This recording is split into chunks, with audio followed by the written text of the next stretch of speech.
Baby girl, have a seat.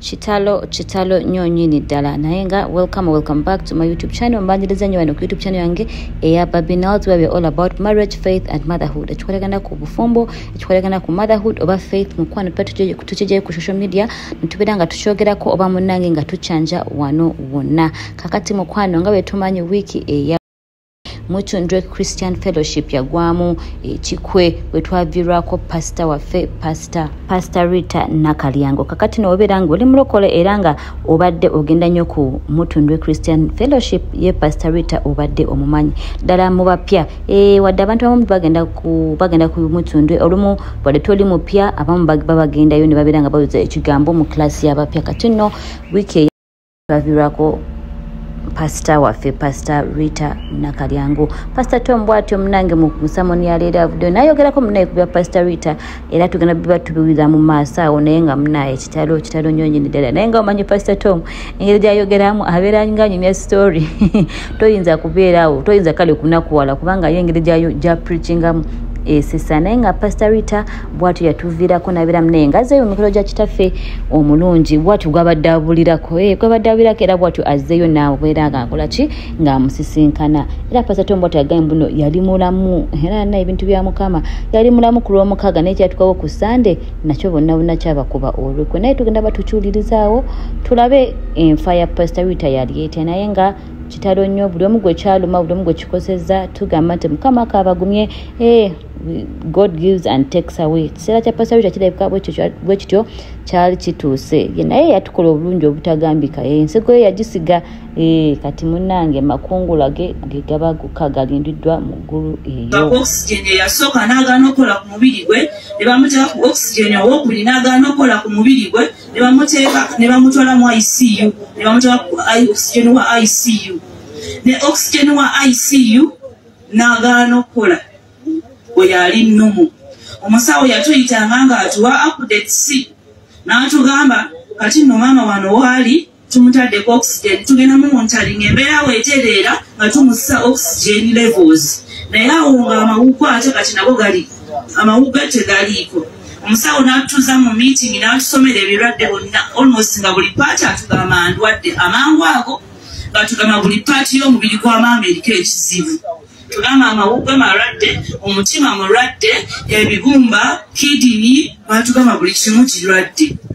Ne tubeerawo awo ng'akyalikwayo oxygen naye nga bamuntali nga bamukuwa eddagala tebagala mushiftinga muzza ku level esembayo kuba level yali esembayo yali yamusirisa namuwa life supporting machine.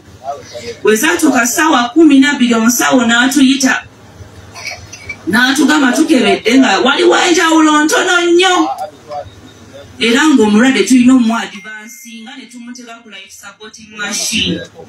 We had to agree ne tusayininga documents ezaali zeetaagisa in consent for what ekyali kiddako kubanga nkitegeera kati nti omusawo yalinga atugamba kyonna ekiddako tekigenda beera kirungi. N'amuteeka ku life supporting machine n'atugamba luli maama obadde omuyita n'awulira naye kati tajja kuwulira. Nempulira bubi nnyo naye before that nga tebannamusirisa yali atandise okulwana kuba namulabako ng'atandise okulwana ne ngamba maama alwana na bulamu kati mukama muyamba akomewo ng'atandise okufightinga. Ne bamusirisa we bamusirisa bamusirisa ssaawa 12 ne batugamba life supporting machine bagenda gimonitalinga for 12 hours bajja mukeberako ku makya batubulire oba akyuse bamuse ku oxygen level 3 kuba yasingayo mu ICU. Ne tulinda bali batusuubiza omutwala mu CT scan ngera essuubi lyange lyali awo nga batugabe wanaasebolayizingamu tujja mutambuza tumutwale mu CT scan. Nalinda CT scan nga tetuuka neetegeera nti obulamu tebunnatereera embeera eyongera kubeera mbi. Amina. Twebaza Katonda lwa mukwano gwaffe Musumba Rita mukama yasazeewo mutwala ndowooza abamu badde mumulaba embapya tetukomplaininga ewa Katonda tokomplaininga weebaza haleluya era tekitumanyi tumanyi nti ali mu mikono gye oba alindiridde lumanyi bangi abamu tujja kuzuukira buzuukizi tusinkane Yesu, abalala ajja tusanga tuli balamu era tumusinkane. Kale oba ofa oba oli mulamu tewaliiwo njawulo. Enjawulo eriwo kusinkana Yesu Kristo n'akutwala. Amiina. Naye nga bakino kyenjagala nkubuulire nti eyo njagala ebeera example eri obulamu bwaffe. Haleluya. Nti essaawa yonna naawe nange osobola okutwalibwa. Katonda asobola yasalawo nga bw'ayagala. Era tabuuzibwa lwaki otutta ono, lwaki otutta ono. Yayinza okusalawo nga bw'ayagala nti ono kamutwale awummule, ono kamutwale. Nolwekyo gwe ekikulu kwetegeka. Amiina. Ate ekirala kye mbasomesa bulijjo nti Katonda kyayagala kireme kubaawo. Akikulaga n'osaba ne kitabaawo, n'okirwanyisa ne kitabaawo. N'akulaga ng'ofudde n'olwanyisa omuzimu gw'ofa ne gutakola ki? Ne gutajja kutwala. Haleluya. Oba n'otofa. Naye kyatalaga omanyire essaawa yonna era bw'omala ng'omwaka nga bakuloose nti tofudde weekengere. Essaawa yonna bakwetikka. Kubanga neewunya Musumba Rita ku Saturday lwennyini yali mukyaki ng'abuulira n'atuuka ne mu kansolingi n'akansolinga neraba lwafa ku Sande. Tokyawunya ekyo? Tewali kirooto kyonna kyali kize, tewali kiki. Okitegere kati Katonda kiregeeza nti ye yeesalirawo kamutwale, kubanga bwe naalaga abeegayiriza nti agenda kufa bajja kwegayirira aleme kufa. Kyemba kugamba kasita obeera omwaka mulamba n'ogwokubiri tebakuloota ng'ofudde weekengere. Haleluya.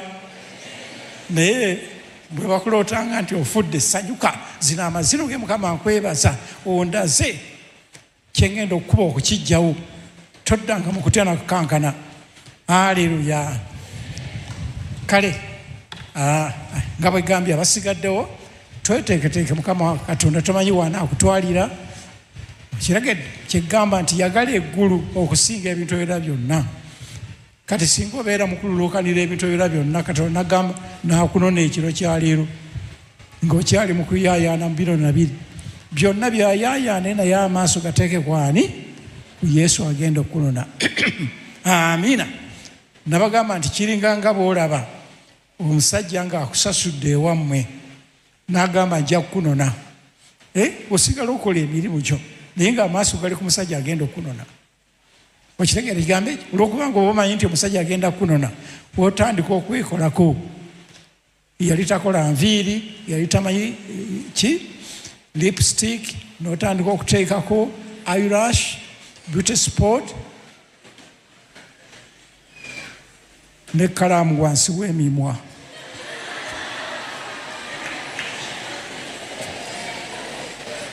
Gamba ono yayiga abakazi. Haleluya. Byonna byonna obikola kinti akusange ng'onyirira. Okitegeera?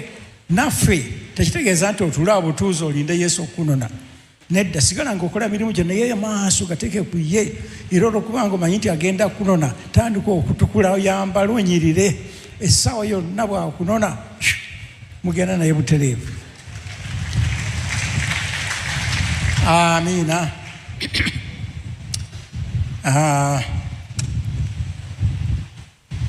Okay. Kakati Mukama Kitanga Atagwa Yesu tuli mikono gye olunaku lwaleero Mukama nga tukwebaza kubanga oli wamu naffe ayi Katonda w'ekitiibwa Taata era ng'otuteekateeka buli kaseera okulaba nga tuyita mu biseera bino ebizibu eby'enkomerero ate n'okuggyako ng'ojja tusinkana ogende wamu naffe. Mukama bw'otyo Kitanga Atagwa Mukama nga tukyali ku nsi kuno oyagala tuyiga olutalo, tuyiga okulwana, okuwangula okw'amaanyi bwe tugenda okuwangula onaasobozesa okuyitawo kujja gy'oli. Tuyigirize ayi Mukama Katonda ekigambo ky'olwaleero mu linnya erya Yesu Kristo. Amiina.